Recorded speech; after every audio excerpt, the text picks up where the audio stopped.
لو لسه بتدور على استضافة لموقعك وتكون سريعة ورخيصة فالفيديو ده ليك. تخيل كده معايا استضافة موقع بتبدأ من $3 بس، وسيرفر VPS بسرعة صاروخية ب$5.5 بس في الشهر. ازيكم يا جماعة؟ معاكم أحمد، والنهاردة هاخدكم في رحلة استكشاف بسيطة لألتا هوست ونشوف هل فعلا يستاهل ولا لا. ألتا هوست بتقدم كل حاجة، تقدر تحجز من عن طريقهم دومين، عندهم استضافة مشتركة وورد بريس، ولو شغلك بقى كبير شوية في VPS وديديكيتد سيرفيسز. وكمان مش بيقفوا لغايه هنا، عندهم خدمات زي الاي كوميرس هوستنج للمتاجر الالكترونيه، والايميل هوستنج عشان يبقى عندك ايميل بروفيشنال باسم شركتك، وكمان CRM هوستنج للناس بقى اللي عندهم بيزنس كبير. يعني من الاخر اي نوع استضافه هتيجي في بالك هتلاقيها عندهم. بالنسبه بقى للاداء، خليني اكلمك في اللي يهم اي حد عنده موقع، وهي السرعه. واللي بيميز بقى التا هوست عن غيرهم هي السرعه. التا هوست بيستخدموا اقراص NVMe SSD، ودي اسرع بكتير من الساتا SSD واللي بتعتمد عليها بشكل اساسي شركات تانية. والفرق ده بيخلي الموقع بتاعك يفتح اسرع او يستحمل ترافيك تقيل، ما يبقاش بقى في ايرورز وتهنيج.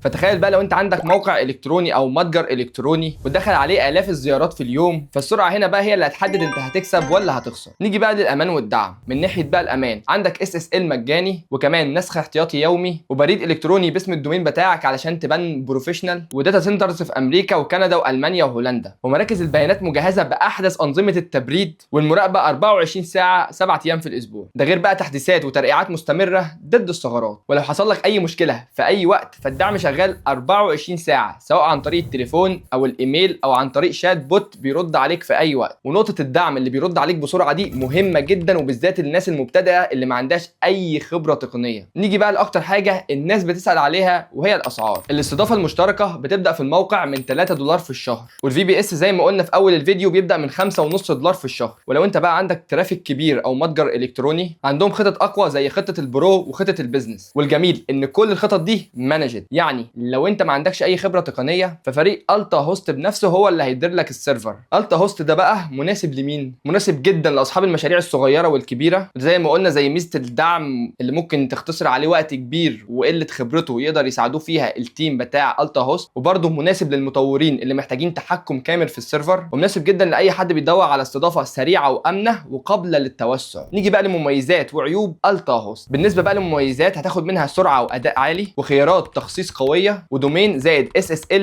مجاني. نيجي بقى لعيوب التا هوست. هي عيوب عاديه بس لازم نقولها. مفيش فري ترايل او تجربه مجانيه، لكن في 30 يوم استخدام وفلوسك راجعه. وبرده لو عايز سي بانل او بليسك هتضطر تدفع فلوس زياده. من الاخر التا هوست بيجمع لك كل حاجه من سرعه وامان وسعر حنين ودعم سريع. فلو ناوي تبدا موقع او عايز تنقل موقعك لاستضافه احسن واسرع، فالتا هوست احسن اختيار ليك. انصحك تجرب دلوقتي التا هوست، هتلاقي اللينك تحت في الديسكريبشن. وبس كده. لو عجبك الفيديو ما تنساش تعمل لايك وتشترك في القناه علشان تشوف كل الفيديوهات الجايه. سلام.